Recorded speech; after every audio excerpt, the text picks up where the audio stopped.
First at 6, the federal government is now shut down for the first time in 7 years.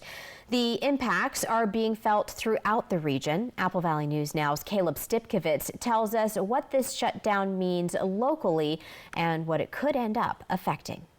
From air travel to national parks, a government shutdown can impact a lot of different things, and those effects can become huge the longer it lasts. The shutdown started Wednesday at midnight after the U.S. Senate couldn't pass a plan to fund the government. The shutdown is over a funding debate on health care, with Democrats saying that they want to reverse Medicare cuts to the big beautiful bill. Well, health care rates for next year are being finalized right now. Rate hikes will be in the mail any day. Open enrollment is weeks away.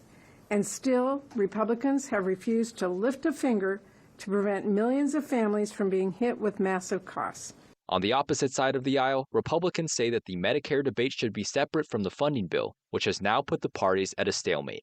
And now, many services and programs in Washington and Oregon will be affected until the shutdown ends, and a major one is air travel. Without government funding, TSA workers at the Tri-Cities and Yakima airports will have their pay furloughed, which means that they won't be getting checks until the shutdown ends. And during the last government shutdown in 2018, many TSA agents took sick days in order to make up for some lost money, which caused delays in even some terminals to shut down across the country. And in total, the Congressional Budget Office estimates that around 750,000 essential workers will have their pay furloughed each day of the shutdown, which locally could include workers from VA medical centers and clinics and national parks.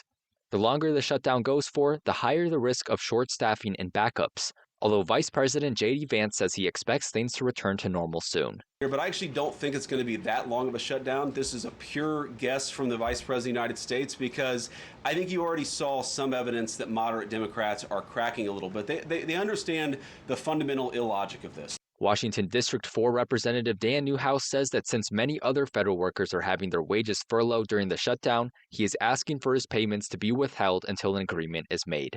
Newhouse said in an email that he voted to prevent the shutdown and that he believes that no one benefits when the government is closed. The shutdown will end once a bill is passed and signed to fund the government. Reporting from Kennewick, Caleb Stipkovitz, Apple Valley News Now. Thank you, Caleb. The last government shutdown lasted 35 days.